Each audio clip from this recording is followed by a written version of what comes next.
How to use not interested in on Google Chrome. Hi guys, in this video I will show you how to use not interested in on your Google Chrome.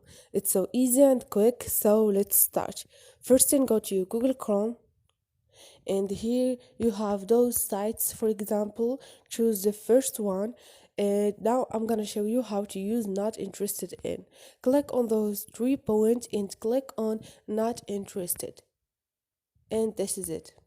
It has this period. You can choose it on another thing again. For example, this is it. And this type of news, they are not gonna show again. So this is it, guys. Hope this video was helpful to you, and if you like the video, don't forget to subscribe and like.